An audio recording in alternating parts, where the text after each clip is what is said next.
qui va nous dire, Bédié de son vivant, du vivant d'Oufou Boigny, Bédié est devenu président du PDCI RDA. Il n'y a pas quelqu'un en Côte d'Ivoire qui va nous dire, du vivant de Bédié, Tidiane Thiam est devenu président du PDCI RDA. Au PDCI RDA, on devient président du PDCI RDA par caractère héréditaire et ataviste. On devient président du PDCI RDA par tribu, par succession. Ok? On devient président du PDCI RDA par caractère héréditaire, ataviste. On ne devient pas président du PDCI RDA à l'issue d'une élection du candidat précédent ou du président précédent. Non, on devient président du PDCI RDA par attribut, par une lignée familiale ou par ce qu'on appelle l'héritage zonalité. Au PDCI RDA, on devient président du PDCI RDA par circoncision, par zonalité. Voilà comment on devient président du PDCI RDA. Non, Gbagbo prend sa retraite quand ils vont faire la réparation chirurgicale, voilà, du pétolal de ta mère. C'est là que Gbagbo va à la retraite. Après la réparation chirurgicale du BBL de pétolal de ta mère, c'est là que Gbagbo va à la retraite. Ne te presse pas, ok? Quand ils vont finir de faire opération BBL de la partie génitale de ta mère, c'est là Laurent Gbagbo ira à la retraite. Tu es d'accord? Mais tu veux encore une autre réponse? Je peux te donner 10 réponses. Voilà. Je peux te donner 10 réponses. Ma bouche est sale. 2 jours là, quand je sors là, je suis très sale dans mes... Je m'en fous des analyses. Mais je vous dis la vérité. Moi, je n'ai pas peur. Non. De Witton, je ne parle pas du PDCI. Je parle d'un imbécile qui a écrit dans les commentaires. Voilà. Je ne parle pas de vous. De Witton, tu sais que tu es mon frère, il ne peut pas insulter. Mais il insulte ses enfants-là. Lui qui a écrit là, il n'est pas PPACI. Il n'est pas PDCI. C'est un militant du RDA. C'est un RDA. Lui qui a écrit là, c'est un RDA. C'est les gens qui sont les seuls à être admis au concours de police, de gendarmerie, de l'ENA et au concours de douane. C'est eux qui écrit comme ça. C'est pour ça que je l'insulte comme ça. C'est les seuls intelligents de la Côte d'Ivoire. Donc, voilà ce que je voulais dire un peu du PDCI RDA. Maintenant, on va passer à une autre chose. Est-ce que vous savez qu'il y a une ville, une commune de Côte d'Ivoire, je ne sais pas si c'est à Port-Boué ou une ville, dont on souhaite vous cacher l'affaire. Ils ont remblayé un plan lagunaire. Est-ce que vous avez appris ça? C'est-à-dire, en Côte d'Ivoire, là, Bruno Nabane Kone, qui est parti au ministère de l'Agriculture, ils ont pris une bonne façade de la lagune. Ils ont poussé la lagune, ils ont remblayé pour vendre ça à des individus. Est-ce que vous savez ça? Il y a eu une affaire grave en Côte d'Ivoire. La lagune, qui était un espace protégé de balade pour nos enfants, un espace à protéger pour les futures générations. C'est derrière le stade Oufou-Boigny. Ils sont partis remblayer là-bas. Ils ont rempli. C'est-à-dire qu'ils ont poussé l'eau plus loin et puis ils ont vendu ça à leur gars. Est-ce que vous savez, ils vous donnent une information capitale. À Abidjan, là, comme ils ont fini de vendre toutes les terres, ils ont réclamé que le Nord était oublié. Je dis ça aussi ce soir et puis je n'ai pas peur de le dire. Ils ont pris les armes pour dire que le Nord n'est pas développé. Le Nord est en retard au détriment du Sud et de l'Ouest. Maintenant, eux là, ils ont le pays en main, ça fait 20 ans. Ils n'ont pas pu créer une lagune à Korogo. Ils n'ont pas pu créer des immeubles, des gratte-ciel à Congo, ni à Sinematiali, ni à Ferkesedougou, ni à Dabakala, ni à Séguéla. Ils n'ont pas pu créer la lagune là-bas. Ils ne sont pas allés construire des buildings là-bas. Hein. Mais ils ont pris le pouvoir là. Ils sont encore restés au sud. Eux-mêmes, ils construisent au sud. À Assini, à Bassam. Ils meurent au pouvoir. On les enterre à Bassam. Mais eux là, ils ne sont pas fatigués. Hein. Ils ont laissé le nord encore. Et puis ils sont en train de développer le sud. Les ponts qu'ils mettent à Bigan qu'on paye là. Ils ne veulent pas mettre ça à Korogo, à Boaké, à Sinematiali, à Bondoukou. On va aller voir les ponts là-bas. On va dire que le nord est développé. Ils ont pris les armes pour gagner les Ivoiriens. Donc ils ont développé le nord. Non, ils ne font pas ça. Mais ils sont en train de chercher les lopins de terre qui restent à Bigan là. Oui, ils parlent bien. Même les lopins de terre qui sont à Bigan là. Ils sont en train de pousser la lagune pour construire, pour vendre aux Libanais, pour vendre entre eux les milliardaires, pour se construire des villas, pour chercher. Vous voyez, il y a un journaliste de TV5 Monde. Quand Alassane a pris le pouvoir, il a dit une chose que je n'ai jamais oubliée. Je pleurais hein, parce qu'ils avaient pris Babo. Mais quand ce monsieur a dit ça, le journaliste, il faut que je cherche un jour son intervention. C'était sur TV5, un débat télévisé. Il dit, moi j'ai fait l'Afrique. J'ai étudié en Côte d'Ivoire. Ce que j'ai étudié en Côte d'Ivoire, voilà ce que j'ai étudié en Côte d'Ivoire. Il dit, son collègue lui pose des questions et puis dit, qu'est-ce que vous connaissez de la Côte d'Ivoire? Il dit, ceux qui viennent de prendre le pouvoir en Côte d'Ivoire, ils avaient auparavant le pouvoir économique. Voilà ce que le journaliste a dit. Hein. Je jure sur la tombe de ma mère. Il dit, ils avaient le pouvoir économique. C'est-à-dire que c'est des gens du business. Ils risquent gros pour avoir de l'argent. Ils sont dans plusieurs secteurs. L'immobilier, secteur des PME, secteur du transport. Ils ont le monopole dans beaucoup de domaines en Côte d'Ivoire. Ils sont des économistes en la matière. S'ils ont le pouvoir politique, les autres peuples de la Côte d'Ivoire vont se sentir exclus. C'est ce que le journaliste a dit. Il dit, s'ils prennent le pouvoir politique maintenant et qu'ils ont le pouvoir, ils avaient auparavant le pouvoir économique, ils vont serrer les vis aux Ivoiriens, aux autres Ivoiriens. Voilà ce qui est en train de se passer en Côte d'Ivoire. Est-ce qu'aujourd'hui, ce que le journaliste a dit là ne se réalise pas en Côte d'Ivoire? Ce sont les mêmes qu'on nomme. Ils sont à la fois businessmen. Ils sont tellement businessmen que l'eau du secteur de Bédié, là, Bédié est dans une ville où il y a l'eau qui passe. Mais Badaman, les trucs comme ça, là. Aujourd'hui, quand vous partez dans les villages, les pauvres pêcheurs qui vivaient du poisson, là, ils ne peuvent plus faire la pêche. Comment vous appelez votre truc là? Orpaillage clandestin a pris de l'ampleur. Mais dans l'esclavage, comment on appelle là? Orpaillage clandestin là. Ceux qui sont au pouvoir là, ils ont les mains dedans. Ce sont eux les meilleurs bijoutiers. Ce sont eux qui savent trafiquer et faire l'or, le bijou, c'est eux qui font. Quand vous les voyez là, ils sont dans tout ce qui est business. Aujourd'hui, on parle de cacao en Côte d'Ivoire, achat de cacao. Quand vous allez partir voir les petites entreprises, les acheteurs de cacao là, ils sont dedans. Ils sont ministres, hein, mais ils ont leur business dans l'achat de cacao. Ils veulent voir clair dedans. Aujourd'hui, quand vous arrivez au port autonome d'Abidjan, ce sont eux, ils sont cadres, ils sont des entreprises, des directeurs d'entreprises. Mais ils veulent toujours augmenter leur chiffre d'affaires. Parce qu'eux, derrière eux, en la politique, ils ne connaissent rien. Mais dans le business, eux, ils investissent dans le business. Donc, quelqu'un qui avait auparavant le pouvoir économique, maintenant qu'il est au poste politique, il a tout l'argent, tous les privilèges, mais il écrase les autres. Il n'y a pas un ministre d'Alassane Dramane Ouattara en Côte d'Ivoire qui n'ait pas des immeubles à Abidjan. Ça n'existe pas.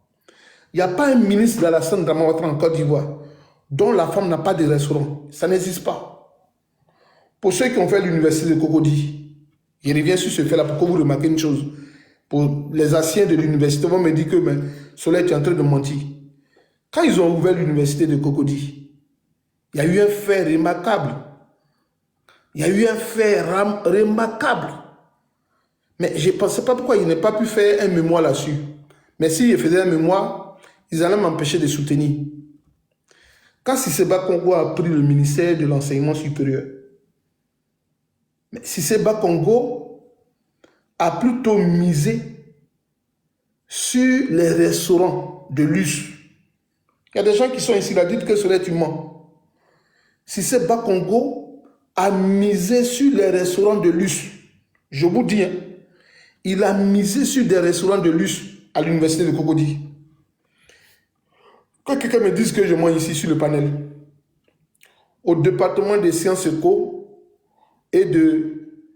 comment on appelle, département des sciences éco et le département des sciences juridiques et de l'administration là. Il y avait un restaurant là. Mettez dans les commentaires que je mens. Entre le département des sciences éco et l'UFR de droit là, il y avait un restaurant qui était là. Si tu es là, écoute-moi bien. Il y avait un restaurant qui était là. Quand tu vas t'inscrire à l'université, à la fac, où ils ont mis statut pour eux là, quand vous arrivez dans le coin là, vous voyez le département de pharmacie.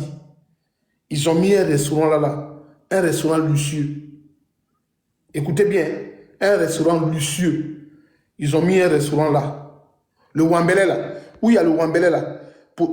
Ismo, si tu connais l'université, le secteur de Wambele là, pour aller au département pour t'inscrire, il y a un département de sciences et sciences dites exactes.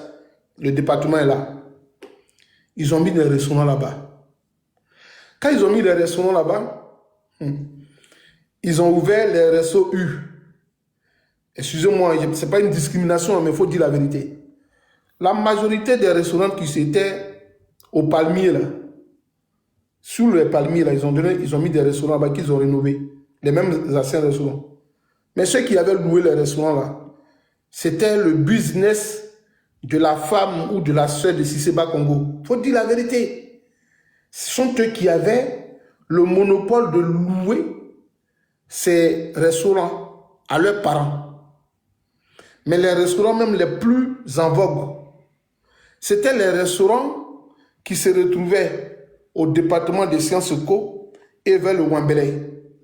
Pour que tu puisses manger au Wambele là, il faut décaisser 2500, 1500 pour manger. Je vous confirme, je vous dis ça. Pour manger au département de sciences éco et l'université sciences éco et droit, il faut débourser au moins 1500, 2000 francs pour manger. Et Cissé Bakongo avait empêché les commerçantes aux alentours. Il y a des filles qui rentraient là-bas avec galettes, il y a des gens qui rentraient avec boson, il y a des filles qui voulaient se débrouiller pour vendre garba. On les chassait eux tous. Il était formellement interdit de manger. Le plat de garba était à 1500. Mais ces marchés-là, il n'y avait pas de femmes gourou qui les tenaient. Il n'y avait pas de femmes bêtées qui les tenaient. Il n'y avait pas de femmes baoulées qui les tenaient. C'était la majorité, les sœurs, les cousines, nièces de Cissé Bakongo. Je mets quiconque au défi de venir dire que je mens. Je vous dis la vérité. Hein.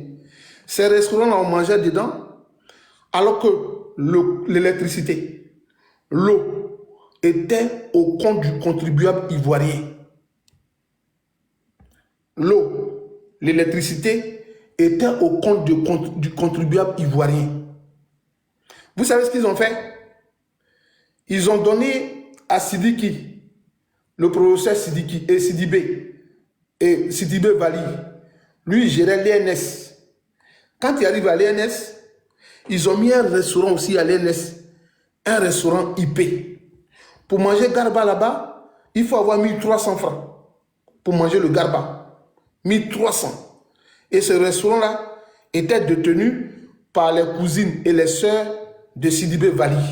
Je mets quiconque au défi de dire que je mens. Ils se sont appropriés tous les marchés de l'université. Quand Cissé Bakongo était là-bas, je vous dis la vérité. Et le comble même, c'est que à l'ENS, il y a les samedis, dimanches. Moi, j'habitais à l'université.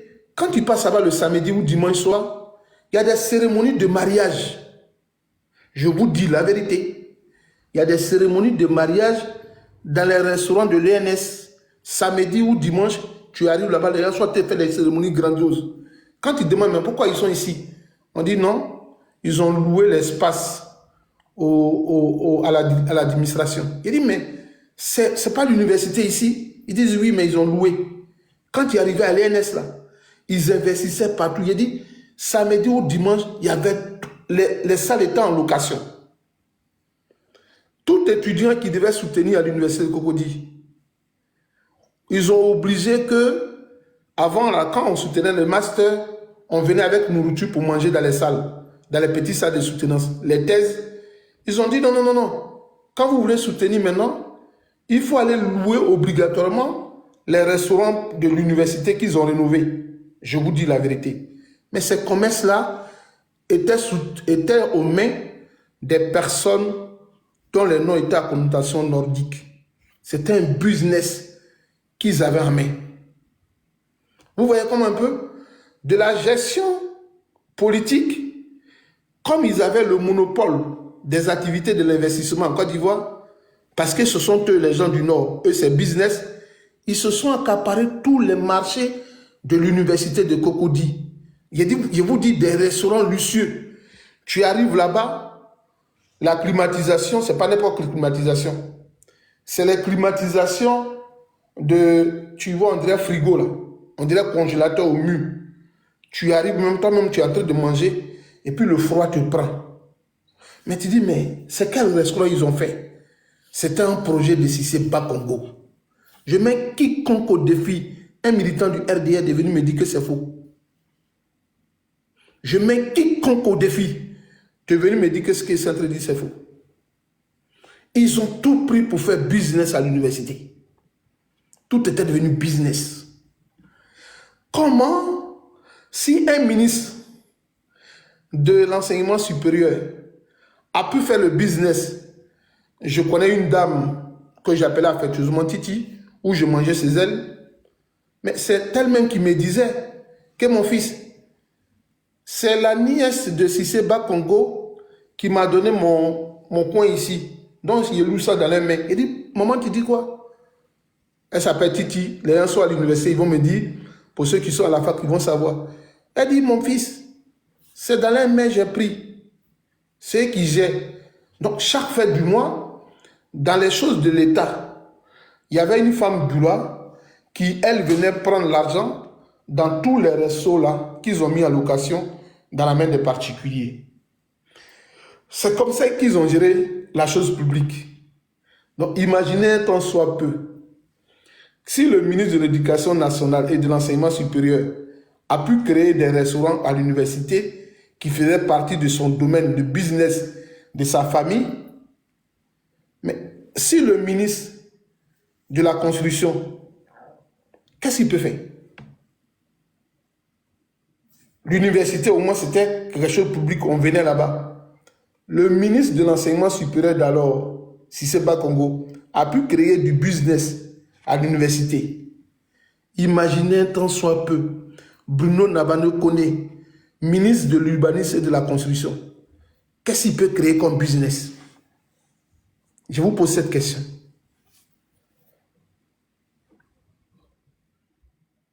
Je mets quiconque au défi. Tous les ministres que vous voyez en Côte d'Ivoire, ils ont des entreprises parallèles. C'est-à-dire, quand tu arrives chez eux, ils vont te dire par exemple qu'il y a une entreprise qui est là, qui fait l'intermédiaire pour donner les, comment on appelle, ACD et consorts. Si vous ne passez pas par ces entreprises-là, l'administration ne connaît que cette entreprise pour légaliser vos documents. Mais quand vous partez là-bas, c'est les sœurs, la famille, la femme du ministre, de l'urbanisme qui gère le secteur. Ceux qui vont vous donner les accords, même quand vous partez aussi dans les bureaux, sont eux qui sont dedans. C'est comme ça qu'ils ont pris le pouvoir. Ils ont tout scellé. Ils veulent manger seul l'argent du contribuable ivoirien. Ils veulent manger seul. Seul. C'est-à-dire, eux, ils sont au pouvoir, mais ils ont dans leur tête qu'ils sont encore gloire. Il faut multiplier l'argent. Est-ce que vous comprenez? Eux, là, ils sont gloire. Imagine quelqu'un qui avait pour business et taxi, qui avait pour business et les cars. Lui, on le prend, puis on le nomme ministre. Vous pensez que à côté des taxis, des cars là, il ne va pas créer un autre business? Mais il va créer un autre business. Ahmed Bakayoko, c'est un exemple palpable. Bitogo Adama, c'est un exemple palpable. Bitogo Adama et puis Ahmed Bakayoko, ils se sont appropriés quel espace à Abidjan pour leur business? Dites-moi. Ahmed Bakayoko, ministre d'État de Côte d'Ivoire. Cissé et comment on appelle comment on appelle Bitogo Adama. Ils ont créé des entreprises en Côte d'Ivoire, non? Où un jeune Ivoirien pouvait aller compétir pour créer du business à la matière. Mais ils sont partis, ils ont pris le business du plat laguneux au plateau, non? Ils n'ont pas pris ça. Les sociétés SL, à un moment donné, tu arrivais là-bas, ils faisaient la concurrence déloyale avec, comment on appelle, Sotra, ou bien Ismo. Vous vous rappelez pas de ça? Comment dans un État où tout est normal, un ministre d'État peut se retrouver comme opérateur économique dans un transport lagunaire, comme un député de la nation et un homme politique peut se retrouver en train de faire société STL, la société S-Beta. Il met quiconque au défi. S-Beta, c'est la famille Bitogo. S-Beta, là, que vous voyez là. Il y a une société de transport en Côte d'Ivoire qu'on appelle S-Beta. C'est pour les Bitogo. C'est leur business. Comment, dans un état normal, vous pouvez espérer? Bon, tu dis, tu es en France ici, tu dis, tu as payé taxi, ou tu as payé Baka, ou deux Massa, pour aller faire Abidjan, Agboville, Gagnoa. Mais S-Beta là, c'est pour un politique. C'est un homme fort en Côte d'Ivoire. Mais lui, il va te mettre des brindilles de balai dans tes roues, il va te barrer la route. En 2-3 jours, les gens ne peuvent plus venir chez toi. Il va dire même aux policiers, quelqu'un sur la rue, que cette voiture-là, mettez-la en fourrière, la voiture a des problèmes. Parce que c'est devenu une concurrence. Aujourd'hui, en Côte d'Ivoire, tous les marchés de transport, les cars que vous voyez toujours à Abidjan, sur les grandes voies climatisées, les cars où on peut faire pipi aujourd'hui, où on peut dormir, ça n'appartient pas à un pauvre Ivoirien. Ça appartient au ministre Gulo en Côte d'Ivoire. Sont leur business. Je vous dis vrai. Donc, eux, ils ont vu que Abidjan, une maison d'Abidjan, peut rapporter plus d'argent qu'une maison de Korogo. Une maison d'Assini peut rapporter plus d'argent qu'une maison de Bassam. Une maison d'Agboville peut rapporter plus d'argent que la même maison que tu construis à Boaké.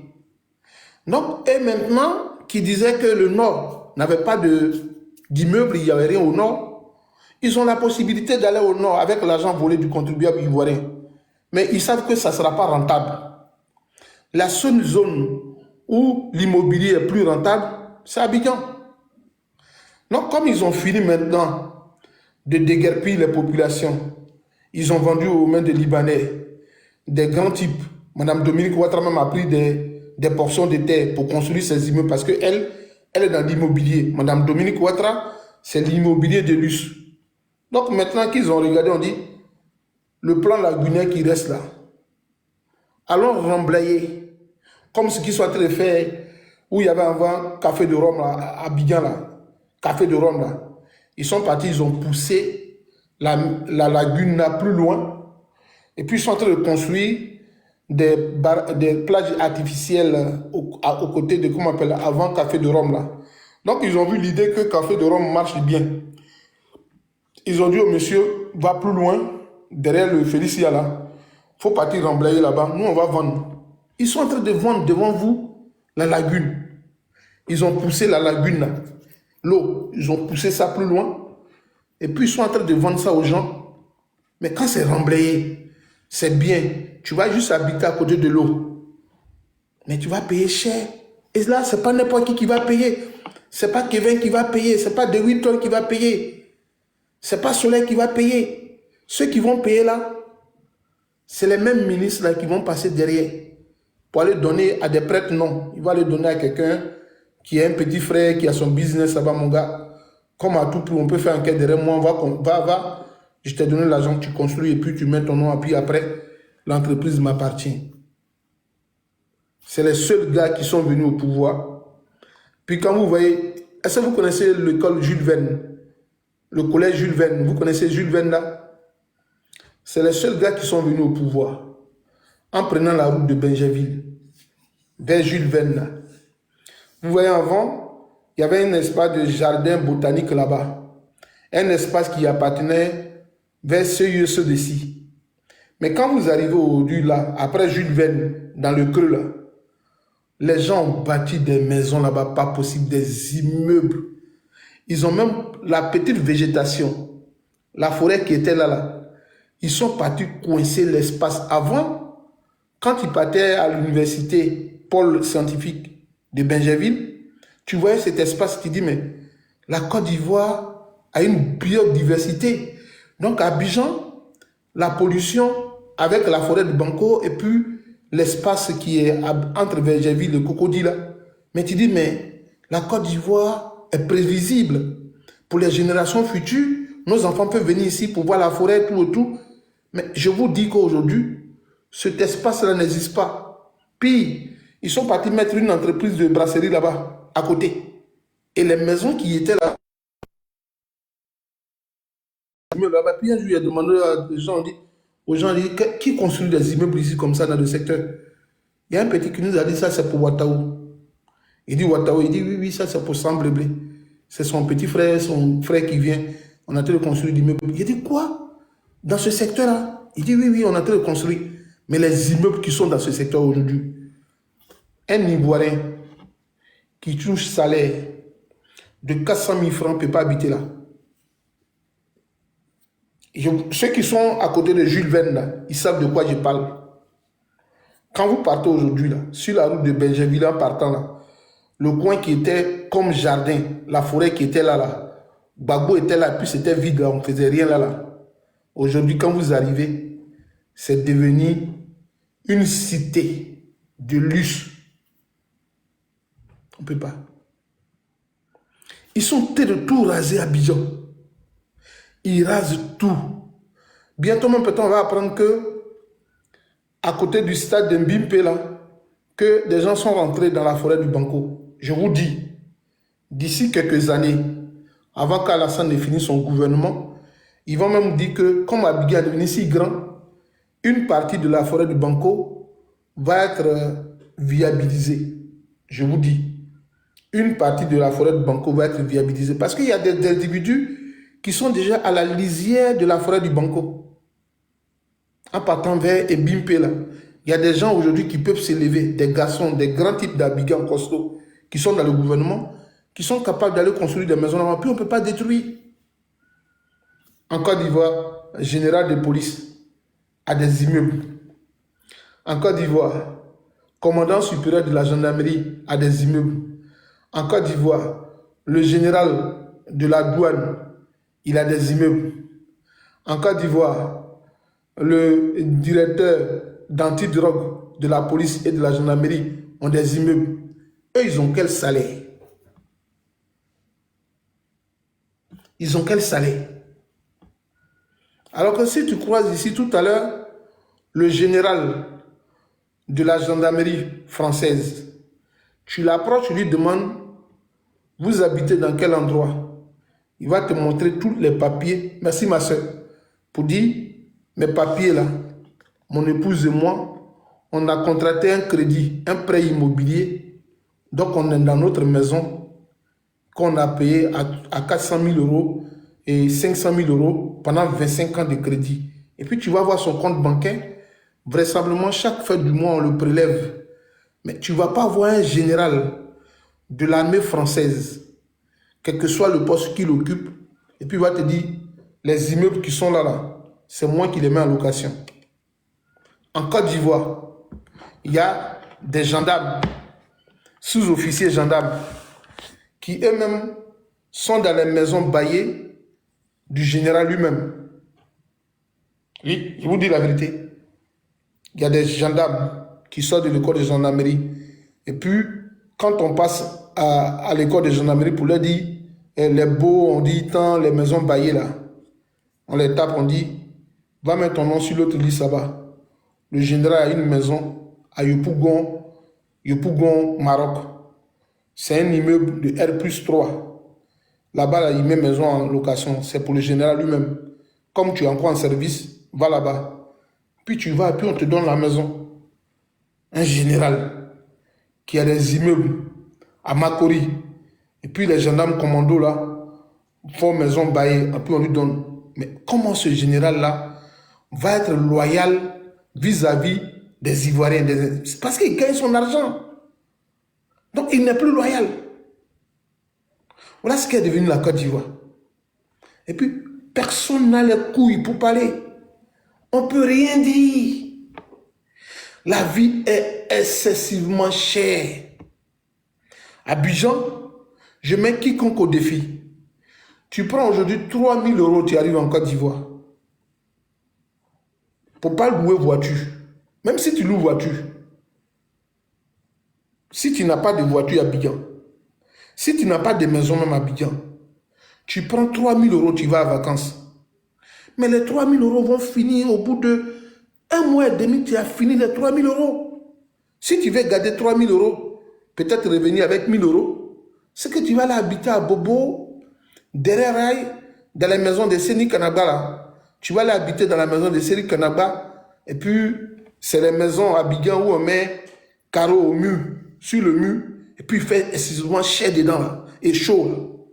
Peut-être que tu vas aller habiter dans un bâtard, toi qui as quitté l'Europe, les États-Unis, le Canada, tu vas aller habiter dans un glo-glo comme ça. Mais tu ne peux pas t'habiller. Tu vas transpirer comme un animal. Mais quand tu as 3 000 €, tu arrives à Abidjan, tu n'as pas de maison.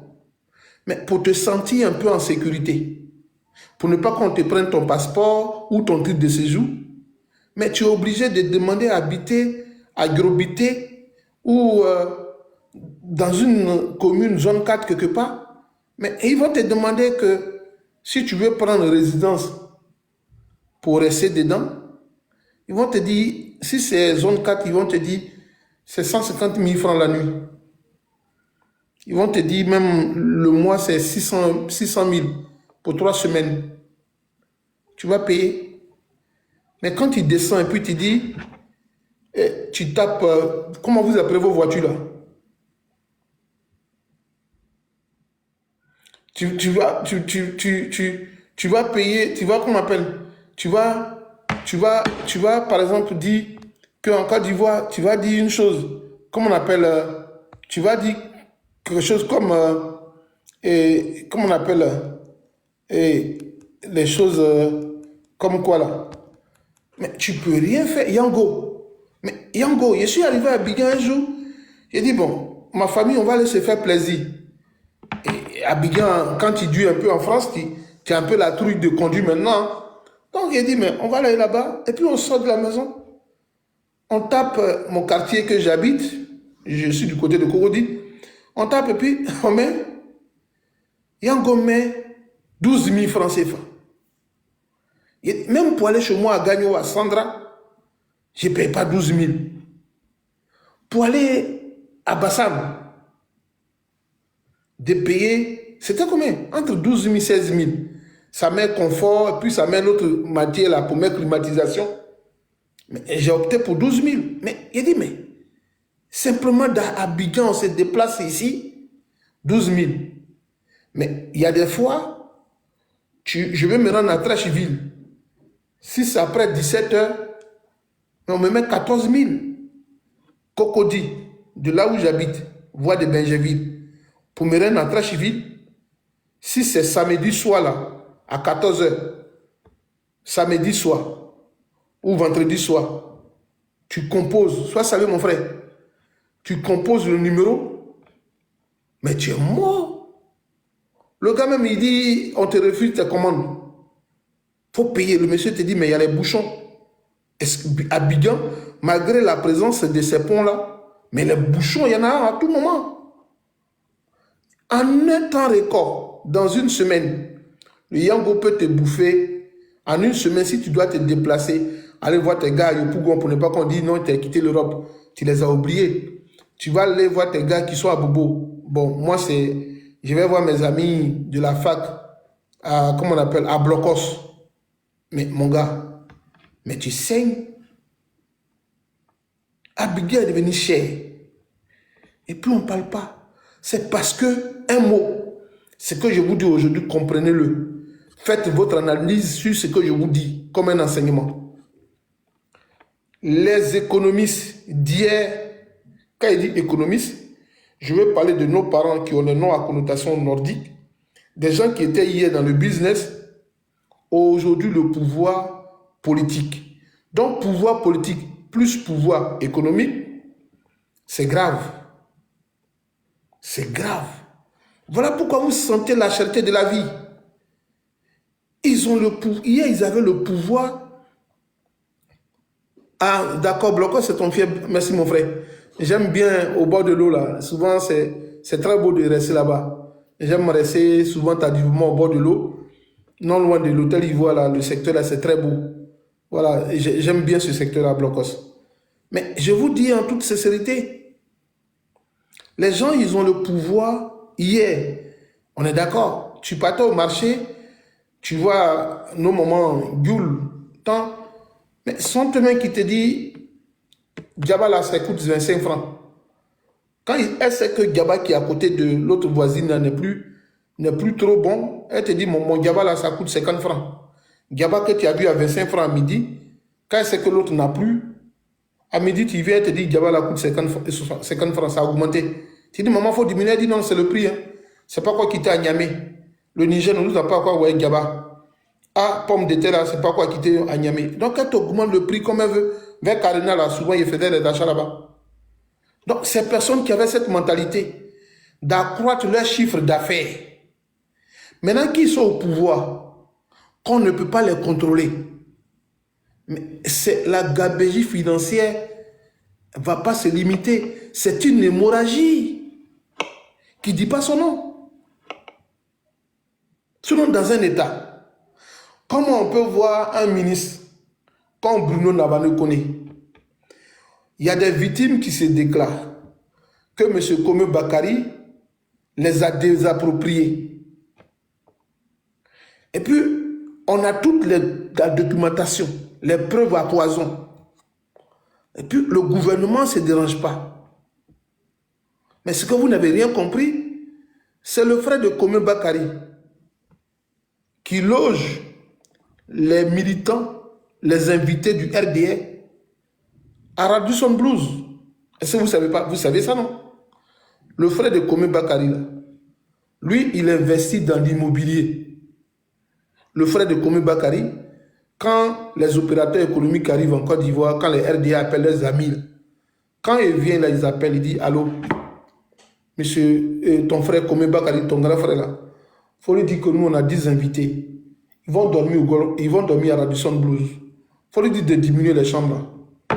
Et puis Kome Bakari dit, chef, vous ne payez pas. Je vais dire à mon frère, c'est moi-même qui prends en charge. D'accord, il faut prendre en charge. Donc mes gars là vont dormir gratuitement pendant des semaines. Ils vont dormir gratuitement chez toi. Ouais, monsieur le ministre, c'est compris. Mais monsieur le ministre, j'ai eu intérêt à Gurubité. Hein. Il y a un cas litigieux. On va détruire ça. Et puis moi, je vais construire des immeubles. Et puis bon, on va faire peut-être des résidences meublées.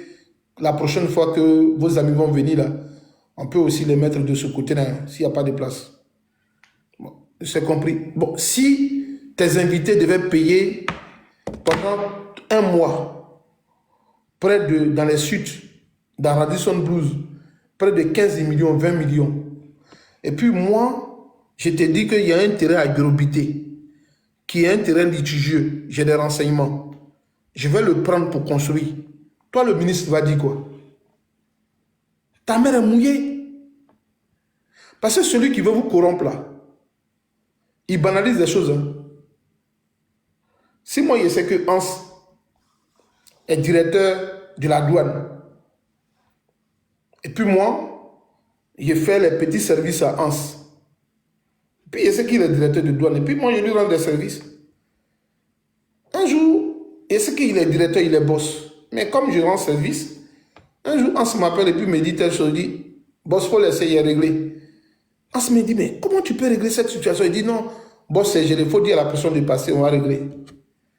Un autre jour après, il vient, il dit, non, boss, il faut laisser. C'est moi-même qui fais. C'est réglé. Bon, finalement, Hans ne dépasse plus. Ne dépense plus. Il appelle un jour, il dit, Hans, il dit oui. Il dit, tu vois, mon frère, il a eu son concours de douane. Ça fait près de 6 ans. Il n'a jamais été affecté dans un poste où il peut s'en sortir. À la fin du mois, c'est galère sur lui. On se dit, ah, ton frère, comment il s'appelle? Tu dis, mais je te parlais souvent de lui, non? Il est au port, il est douanier, mais il a la frontière entre la Côte d'Ivoire et le Bénin, quelque part ici. Ah, ton frère est entre la Côte d'Ivoire et le Bénin. Ah, c'est vrai ça? Oui, ah, boss, mon frère est là depuis un moment. Hein. Moi-même, quand il regarde sa situation là, ça me dérange. Mais depuis là, il est même sergent, ou bien il est, comment on appelle, il est sergent de la douane, mais il ne peut rien faire. Mais Hans va me regarder, il va dire, mais ce que tu me dis là, c'est vrai, les gars, excusez-moi, hein, le téléphone est déchargé. Il dit, oui, tapotez le live, s'il vous plaît. Et puis, Hans va dire quoi? Non, j'étais trop dans le service. La dernière fois, tes parents sont venus, tu dis qu'ils avaient besoin de voiture de luxe. Je t'ai donné la voiture de luxe, ils t'ont fait sortir ma poche.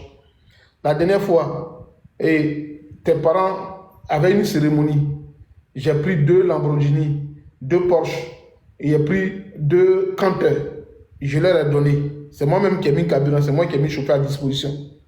Pour mon frère, que tu vas enlever à la frontière du Bénin, et puis qui demande maintenant à aller au port autonome d'Abidjan, où veut aller, et comment on appelle, au Ghana, frontière Noé. Mais Hans s'est déjà mouillé. Il est obligé de dire, mon frère va aller là-bas. Il va me dire, donne-moi son nom, où on a parlé là. Dis-lui que demain, il va aller là-bas. C'est comme ça. Comme Bakary, son grand frère, est un pion dans le business, dans l'immobilier en Côte d'Ivoire. Qu'est-ce qu'un ministre va dire non à Kome Bakary? Kome Bakary connaît tous les membres du gouvernement de Côte d'Ivoire. Et c'est des maisons, il prend, des terrains. Bon, si Kome Bakary même dit au ministre qu'ils vont construire, mais s'il a fait étage, il a fait R+4. Mais dans R+4, là, toi, tu as tout le... Tu veux quoi? Le rez-de-chaussée ou tu veux la terminaison de l'immeuble? Non, moi, je veux le rez-de-chaussée. C'est-à-dire que dans R+4, là, il dit au ministre que toi, le R là, en bas, là, c'est pour toi. Tu mets à ton nom. Tu vends, la partie t'appartient. Bon, Gula qui aime l'argent en Côte d'Ivoire, là. Gula qui est prêt pour prendre fusil, pour aller braquer. Gula qui aime le banditisme, là. Lui va regarder cette affaire-là, puis il va passer crème. Et il va prendre. C'est pour ça que vous ne comprenez rien. Et ils sont dans le business jusqu'à pousser. Ils adorent le business. Quelqu'un même en vend, ils vendent médicaments chinois.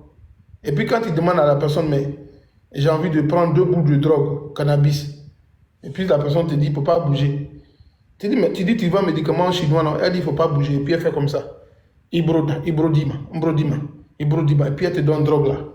Mais quand tu arrives là, c'est elle qui vend médicaments chinois, mais c'est elle qui a tous les clients d'Abidjan, d'Abobo. Tout le monde vient sur sa table matin, midi, soir, puis ça arrive. Tout le monde joue avec elle. Mais comprimé là, c'est toujours attaché, ça ne marche pas. Elle est obligée le soir de déchirer le chassé et de jeter d'autres comprimés dans le caniveau pour dire que ça a marché. Mais elle a l'argent de drogue à main. Ils sont au pouvoir. Qu'est-ce que vous voulez?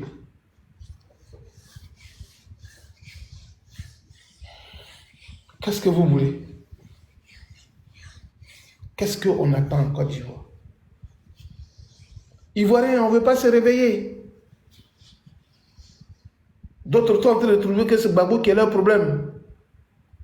Mais les gens ne veulent pas se réveiller, ils ne veulent pas voir la réalité. Pour eux, c'est Gbagbo qui est le problème. Est-ce que Gbagbo aujourd'hui, il est dans la location des maisons en Côte d'Ivoire? Voilà votre ami Séni Karangba. Séni Karangba, vous le connaissez, non? Il y a un jeune qui s'appelle Séni Karangba là. Séni Karangba, moi il appelle Séni Karangba. Hein. C'est Séni Karangba ou bien Séni Karangba. Voici quelqu'un qui est passé par Agadez. Agadez, c'est... On passe à Agadez, parce que je vous ai toujours dit, hein, et ça je n'oublie pas de vous retirer ça, de vous répéter cette information qui est capitale. Il y a nos frères qui sont en France ici, qui n'ont jamais pris avion. Anissa, à nous toi tu sais ça, non? Il y a des gens qui sont en France ici, qui n'ont jamais embarqué. Pour l'avion, on parle d'embarquement. Il y a des gens, on ne dit pas emprunter. J'ai fait un lapsus linguiste, mais ce n'est pas grave. Pour que les Ivoiriens comprennent, non seulement ils sont obligés de parler français ivoirien. Il y a des gens qui n'ont jamais embarqué. Il y a des gens qui n'ont jamais embarqué. Ils n'ont pas connu d'embarquement. Mais qui sont en France ici. Annie, si c'est ça, Doubé, Ismo, est-ce que vous savez ça? Il y a dans chaque famille en Côte d'Ivoire aujourd'hui, chacun de nous a un benguis qui n'a jamais vu cockpit d'un avion. On a des parents aujourd'hui en France qui n'ont pas encore vu avion. Ils ne sont jamais montés dans l'avion, mais ils sont benguis. Hein. Est-ce que vous savez ça? Je veux que vous me répondiez d'abord dans les commentaires. Est-ce que vous saviez qu'il y a des Ivoiriens qui vivent en France qui n'ont jamais vu d'avion? Ils ne sont jamais montés d'avion pour dire, hôtesse va parler pour dire, ou steward pour dire non, apprêtez, attachez vos ceintures de sécurité, l'avion va décoller dans 15 minutes. Est-ce que vous avez vu? Éteignez vos téléphones, mettez sur mode avion. Il y a des gens qui sont en France ici, qui parlent à nous sur le panel, qui nous insultent matin, midi et soir. Et ils n'ont jamais vu d'avion. Ils ne sont jamais montés d'avion. Ils ne savent même pas comment l'avion là est. Mais ils sont benguis. Ils sont benguis. Ils n'ont jamais fait un vol long courrier. Les vols long courrier, c'est les vols où on est dedans pendant 7 heures, 8 heures, 10 heures. Il y en a qui n'ont jamais vu l'avion. Parmi eux, là, dont la tentative a échoué, la personne s'appelle Séni Karangba. Séni Karangba est monté dans les véhicules de bétail qui rallient le Niger. Au Niger, là, il y a des véhicules de bétail là-bas qui viennent en Côte d'Ivoire, qui prennent des jeunes Ivoiriens depuis Daloa. C'est-à-dire que tu veux partir à partir de 500 000 francs, 600 000, 800 000. Il y a un réseau qui te fait passer par le Niger. Quand vous arrivez au Niger, les gens qui connaissent le désert du Niger, là, ils vous embarquent. Et puis ils vous envoient en Libye. Et ils vous envoient d'abord, c'est l'Algérie. Quand vous arrivez en Algérie, vous partez maintenant, vers du côté de la Libye pour rallier Lampedusa, l'Europe. Donc il y a des frères parmi nous qui n'ont jamais vu avion, qui sont passés par Agadez, Niger, Algérie, ils sont partis en Libye et ils sont venus en France. Donc c'est là-bas que Séni Karangba, qui dit aujourd'hui qu'en Côte d'Ivoire, que les maisons, si les maisons sont chères, chacun de nous a un village. Et pourquoi nos parents n'ont pas construit? Voici quelqu'un dont les parents ont construit, mais qui un jour, par des boulons qui ont sauté de sa cervelle, a tenté une aventure en Europe qui a échoué. Mon papa a construit au village. Mon papa a construit une maison à Abidjan. Et puis, je ne prends pas avion pour venir en France. Je ne prends pas avion pour partir en Libye. Je ne prends pas avion pour partir en Tunisie ou Maroc. Mais je suis obligé de passer par Agadez, dans un véhicule où on met les bétails, les moutons, les bœufs du Niger. C'est dans ça que quelqu'un a son papa a sa maison à Abidjan. Puis lui, ses parents ont construit à Abidjan. Et puis ils l'ont mis dans un véhicule de bétail pour l'envoyer au Niger. Et quand il est arrivé, ils l'ont frappé en Libye. Il n'a pas eu passage pour passer. Et puis il a pleuré dans une vidéo. L'État de Côte d'Ivoire l'a rapatrié. Et puis il est venu en Côte d'Ivoire. Aujourd'hui, il est vendeur de Garba d'Akeke. C'est lui qui dit que lui, ses parents ont construit à Abidjan. Donc si besoin est cher, il s'en fout. Vous voyez comment la mentalité de l'être humain devient de plus en plus bizarre depuis qu'il y a IA là. Est-ce que souvent il y a des gens qui parlent, on dirait qu'ils sont robotisés, ils ne réfléchissent pas. Toi, un aventurier qui aujourd'hui est devenu lèche-bot, succès de bits, de chat, du pouvoir en place en Côte d'Ivoire, et c'est toi qui dis que si chacun de nous, son papa avait construit, pourquoi nos parents n'ont pas construit? Toi, ton papa a construit à Abidjan. Les maisons que tu es en train de construire à Abidjan, dans un quartier qui ressemble à un montage de tombes là. Ça, c'est maison. Maison que tu construis à Abidjan là, qui ressemble à une Kouganienne d'Achati Kotoko, puis on passe au dernier couloir de prostituées là. Ça, c'est maison. Est-ce que tu connais maison même? Est-ce que maison que tes parents considèrent, est-ce que tu connais maison? Parce qu'il y a des gens qui pensent que quand on dit maison, c'est de rentrer et puis dormir. Hein. Ah, il y a des maisons là. Quand il rentre dedans, là, tu as même chaussures. Ce gars-là, il faudrait qu'on l'envoie un jour dans un endroit, puis il va rentrer dans une maison, puis il va enlever ses chaussures. Lui là, si tu l'envoies dans un manoir, il va devenir bête, il va se déshabiller. Tu lui envoies Céline Krangba qui dit que ses parents ont construit là. Tu l'envoies dans un manoir. Et puis tu dis on va dormir dans le manoir là pendant des jours. Il va se tuer. Il va devenir bête. Et juste qu'il va se déshabiller. Manoir. Quand on dit domaine, là, tu rentres dans la maison de quelqu'un. Et puis, tu vois maison ici. Peut-être que s'il n'y a pas de main dans la maison de quelqu'un, je vais faire une vidéo pour lui montrer que la maison là, le terrain là, sûrement tout le tout, ça arrive près dans 5 millions d'euros, 10 millions d'euros. Le monsieur n'a pas de voisin. C'est lui seul, presque. Et puis il habite dedans. Mais il peut prendre un bateau et puis il s'en va sur l'eau et puis il revient. Et puis quand on dit bateau là, c'est yacht. Est-ce que lui, il a déjà vu maison? En Côte d'Ivoire, il y a des gens qui ont une maison comme ça. Tu arrives là-bas, puis tu te tais. Location, là, ce n'est pas une injure.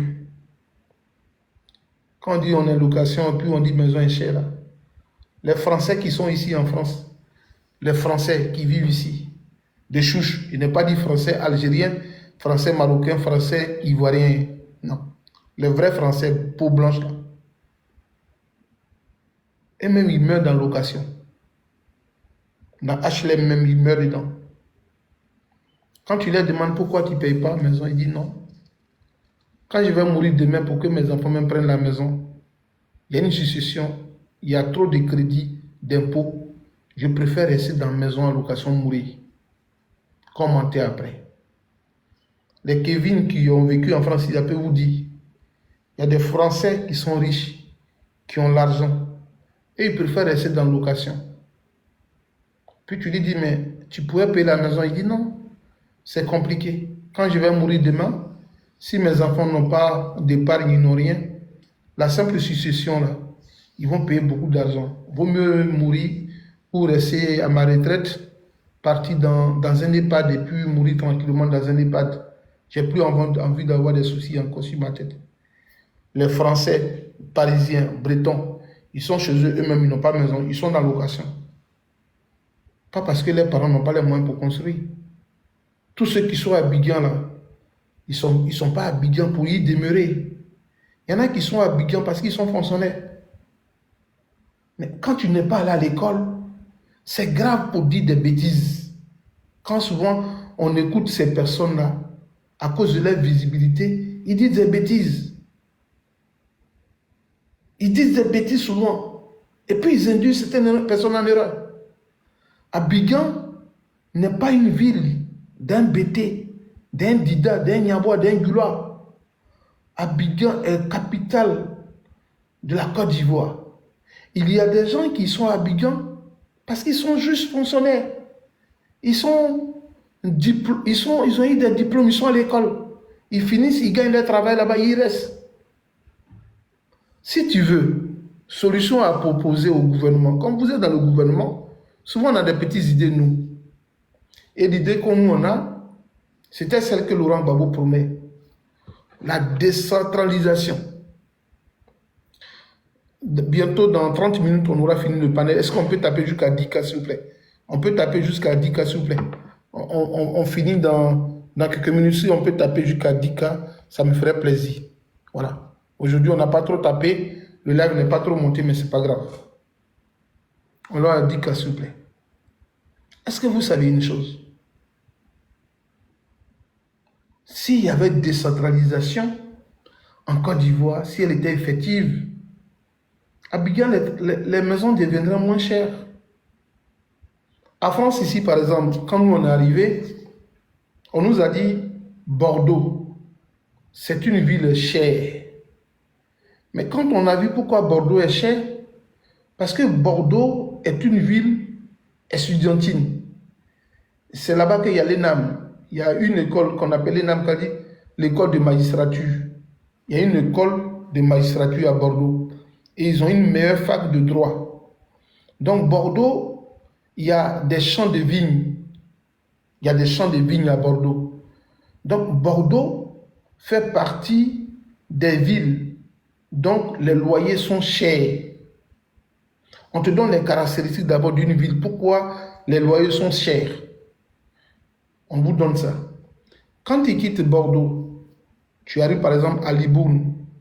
Libourne, tu peux avoir une maison, un T2 à Libourne facilement à 300 €. Un T2.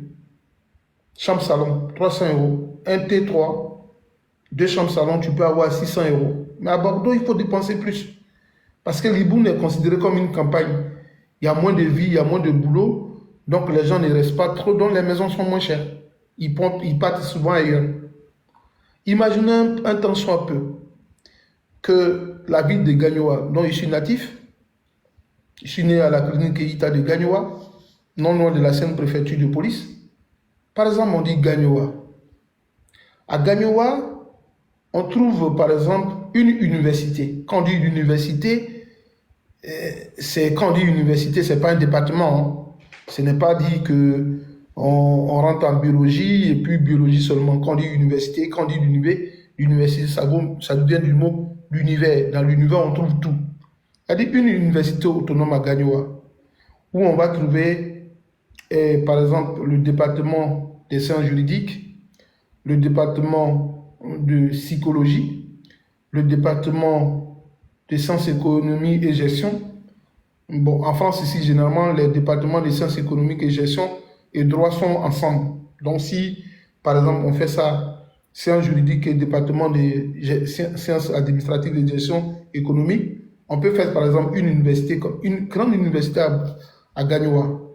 Et puis, tous ceux qui sont à côté de Gagnoa, Guibéroua, Issia, peut-être qui sont proches, et Mama, toutes ces petites villes aux alentours de Gagnoa, on construit une grande université.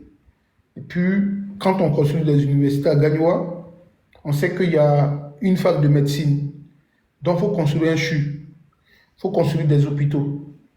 Et puis, quand on met, par exemple, le département de psychologie, c'est-à-dire qu'il y a des entreprises à Gagnoa. Et puis, il y a des psychologues cliniciens, psychologues d'entreprise, tout et tout. Et puis, on met une filière de gestion des ressources humaines. Et puis, Gagnoa, on implante beaucoup d'entreprises. Et puis, on dit, bon, Gagnoa, le département du ministère de la Sécurité est désormais à Gagnoa. C'est-à-dire que le ministre de Gagnoa, le ministre de la Sécurité de Côte d'Ivoire a pour résidence à Gagnoa.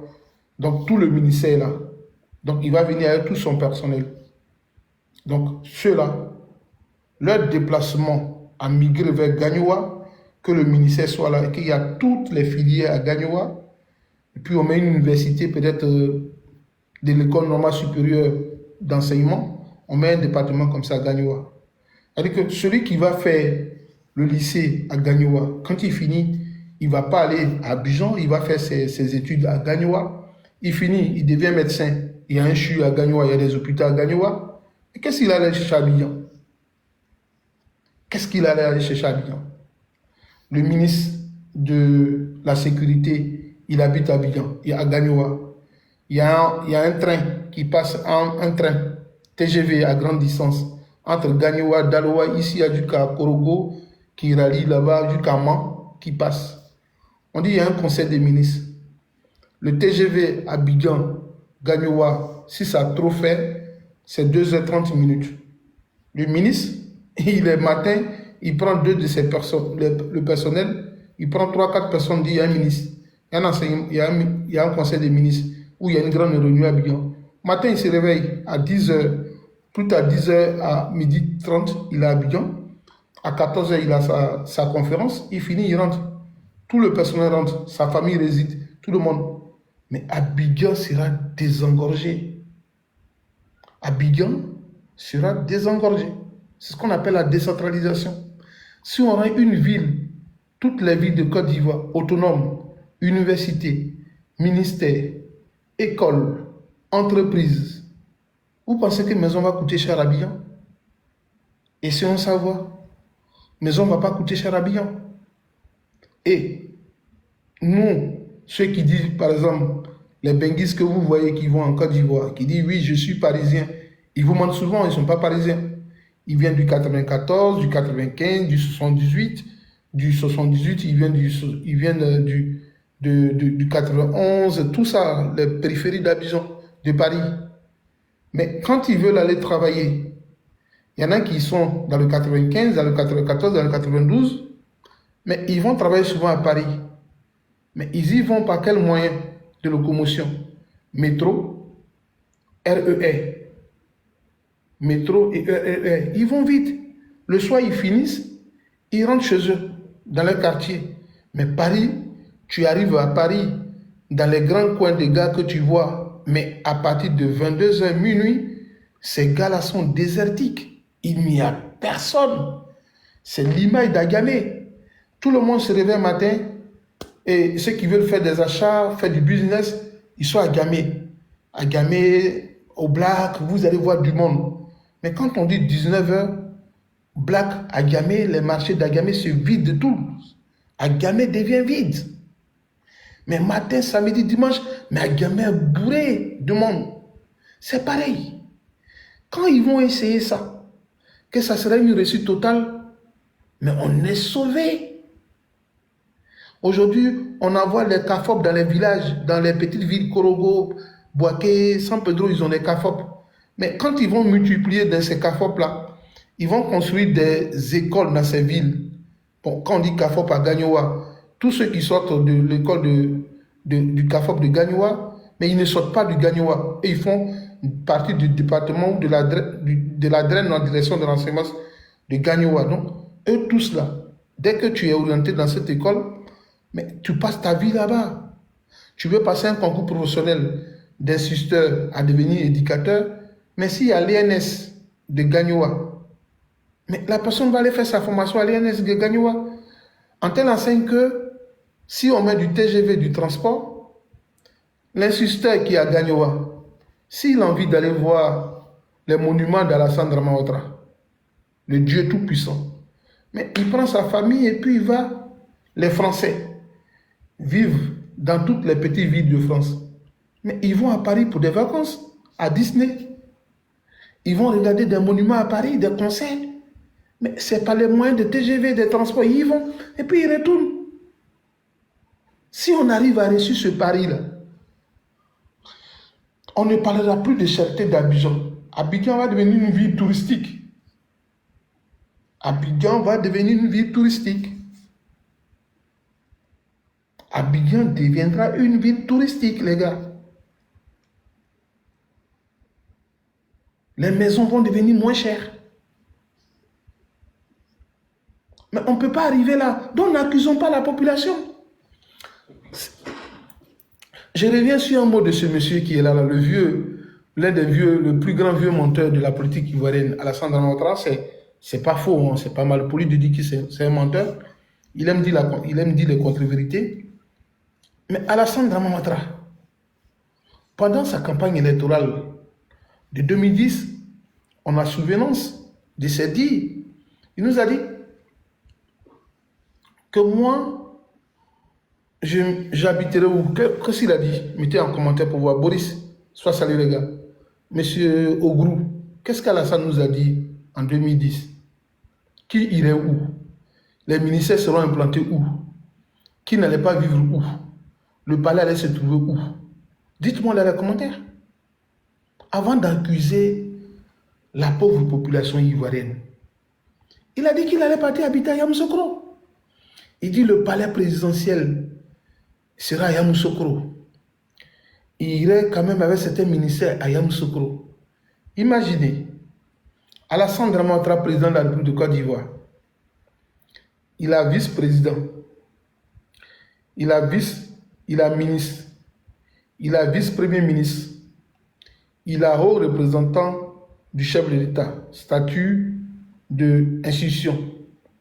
Il a ministre, conseiller spéciaux, ministre d'État, conseiller spéciaux. Il a sa nièce, secrétaire de la présidence, rang de ministre. Il a vice-président qui a un directeur de cabinet avec rang de ministre. Imaginez que le président de la République seulement va habiter à Yamoussoukro, si son palais y était, son administration. Son haut représentant spécial allait habiter à Yamoussoukro avec lui. Donc il y va avec sa famille, ses chauffeurs. Alassane Dramane Ouattara, c'est au moins près de 300 000 à 400 000 personnes qui le surveillent. En tout cas, ça, ceux qui se relaient chez lui à la maison, là, ils peuvent arriver à 3 000, 6 000 personnes qui se relaient matin, midi, soir pour le surveiller. Donc, toute cette garde-là, républicaine, là, allait partir à Yamoussoukro. Son cuisinier, ses chauffeurs, ses enfants, ses nièces, et tous allaient partir choisir des résidences à Yamoussoukro. Donc, matin, quand vous allez vous réveiller, il y aura moins de bouchons. Vous n'allez plus voir les policiers qui vont le surveiller, les gendarmes qui vont le surveiller, la garde républicaine. Ils vont libérer des maisons à Abidjan. Donc finalement, les bailleurs, les propriétaires des maisons allaient même chercher de la clientèle. Ah mon gars, ma maison là, les gendarmes là sont partis, il y a Yamoussoukro, le président habite là-bas. Mon immeuble là, il y a près de 40 maisons dedans vides.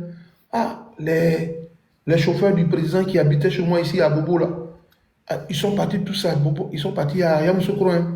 Yo, les maisons sont vides, c'est chaud. Hein. Donc une maison qui était habitée par le chauffeur du président, qui valait près de 100 000 francs de location par mois, et si tout le monde est parti, mais finalement il y a l'espace qui se vide. Donc, ces maisons allaient connaître un rabais au niveau du prix. Mais on est concentrés tous à Abidjan. On est tous concentrés à Abidjan. Il n'y a personne qui veut se mouvoir. Il n'y a personne qui a envie de quitter Abidjan.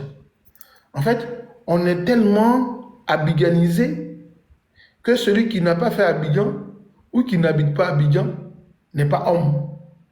Et parce que toutes les institutions s'y trouvent.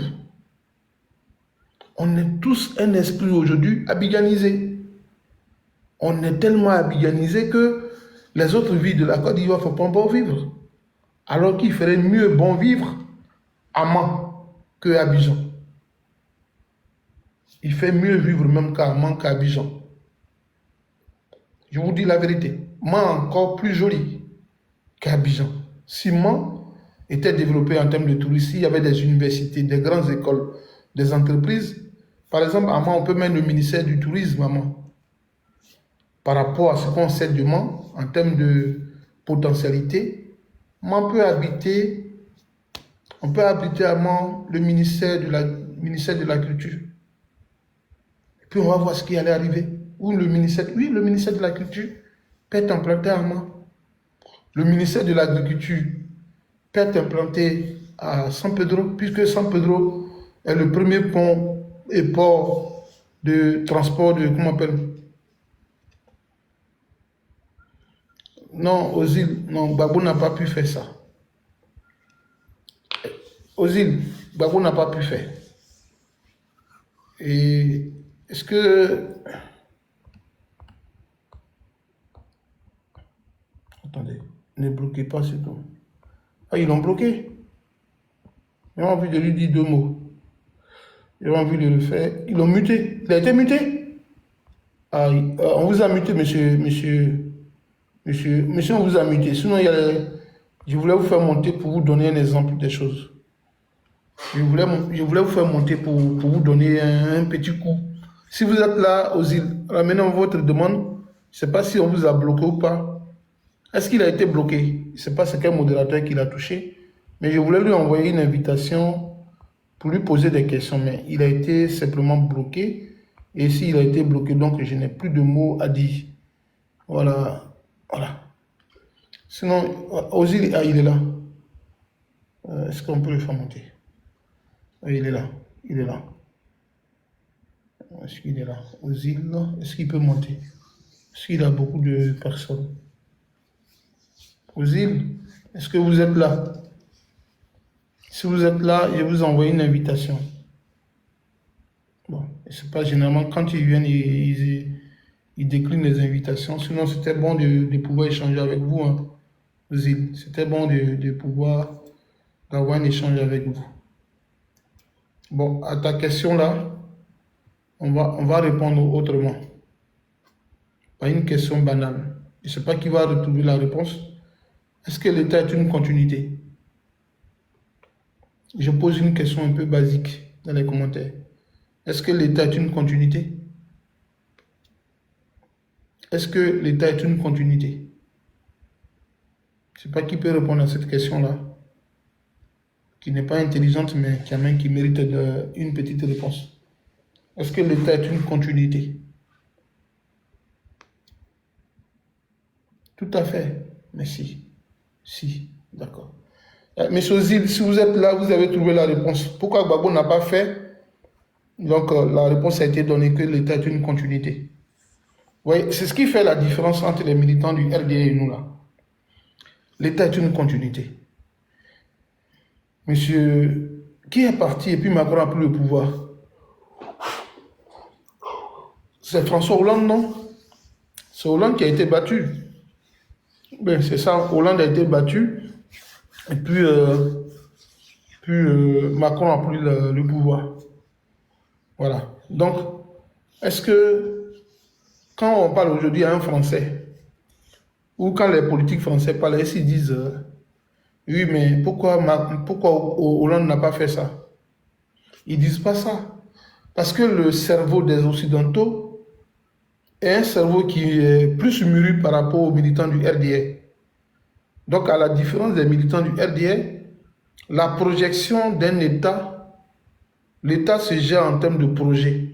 Et donc, les projets, quand ils s'arrêtent, quand l'autre quitte, lui qui vient, c'est ce qu'on appelle la continuité. Monsieur Zil, par exemple, si vous êtes ignorant, je vais peut-être appeler demain mon enfant de 8 ans, il va vous donner un petit coup. Il va vous donner un petit coup sur ce qu'on appelle la passation des charges. Vous connaissez ça, ce qu'on appelle une passation des charges, Monsieur Ozil, est-ce que vous connaissez ce qu'on appelle les passations des charges? Si l'État n'était pas une continuité, à la nomination des ministres, on ne demanderait pas aux ministres sortants de faire une passation des charges. Vous voyez, souvent on a envie de vous donner des coups, des petits coups de politique, même des coups de notion d'éducation, d'échange bienveillants. Voilà. Souvent, nous, on s'attelle à le faire pour vous, quoi. C'est gratuit. Désolé, easy. On apprend. Moi, quand je parle d'une chose, toujours Voilà, merci, monsieur Grou Mbassé. On vous apprend ça. Vous ne comprenez rien. Dans les États, les démocraties modernes, comme l'un pays qui est considéré comme un pays démocrate, qui définit sa démocratie comme elle veut, mais nous, on sait que les États-Unis ne sont pas démocratiques. Hein. Par exemple, quand dans la Constitution américaine, quand tu as été élu président et que le président sortant, il y a quelque chose qui s'est fait aux États-Unis que les gens ne voient pas généralement. Le président nouvellement élu devient stagiaire. Est-ce que vous savez ça? Quand aux États-Unis, il y a élection, le président qui est en exercice, quand il a perdu, celui qui vient, le nouveau président élu, devient un stagiaire. Pour lui remettre les dossiers clés des nations, il est obligé de ne pas être présenté à la télévision officiellement, mais en sourdine, le président qui doit sortir pour faire la personne de charge gère les affaires courantes avec ce dernier. Donc tu vas toujours à la Maison Blanche, soit Salut de Blaine, et puis tu suis des cours. On te dit, bon, tel dossier de tel département, tel département, voilà comment nous on a géré, voilà où on s'est arrêté. Si tel projet, voilà on s'est arrêté. Ce qu'on appelle les passations des charges. Donc, quand pour vous les militants du RDA, vous aimez toujours dire, mais pourquoi Gbagbo n'a pas fait ça? Pourquoi Gbagbo n'a pas fait ça? Vous ne dites jamais, voilà les promesses qu'Alassane nous a faites, qui n'ont pas été tenues. Moi, c'est là seulement je vous en veux. Par exemple, banalisons les choses. On revient sur une chose, on dit, Laurent Gbagbo, même quand il était au pouvoir, là, pourquoi il n'a pas fait les enquêtes sur la rébellion? Et puis Alassane lui-même, il dit, une fois que moi je serai aux affaires, je vais faire la lumière sur la rébellion. C'est ça souvent qui m'amène à ne plus aller sur trop de panels pour croiser des personnes qui ont pour totem la vérité. C'est-à-dire qu'ils refusent de voir la vérité elle-même. Quand c'est comme ça, moi je suis braqué à échanger avec ces gens de personnes. Vous dites que pourquoi Gbagbo n'a pas fait l'enquête sur la rébellion? Alassane lui-même, qui est votre leader, dit, je vais faire une enquête sur la rébellion. Vous avez dit, pourquoi Laurent Gbagbo n'a pas fait la décentralisation? On vous dit, pourquoi on parle Alassane au pouvoir, pourquoi lui n'a pas fait décentralisation? Mais vous n'écoutez pas. Parce que Alassane lui-même, ça fait partie de ses promesses électorales. Pour Berné Bédier, il a dit, oui, nous sommes oufouettistes. J'ai envie de réveiller Oufoué-Boigny. J'ai envie de diriger comme lui. Et donc, pour ce faire, je me choisirai comme habitant où je ferai l'effort d'envoyer certains ministères clés à Yamoussoukro et d'y résider. Est-ce que c'est Babou qui a ouvert la bouche d'Alassane pour le dire? C'est ça, souvent, c'est ça qui fait que les comportements des coups communes me dérangent. Les comportements des coups communes me cœurent. Bon, on va finir le live. On va finir le live, mais je vais vous donner une information capitale. Je vais vous donner une information capitale ce soir. Je vous donne une information capitale ce soir. Écoutez bien. L'information capitale que je vous donne ce soir, c'est que le ministre nouvellement élu,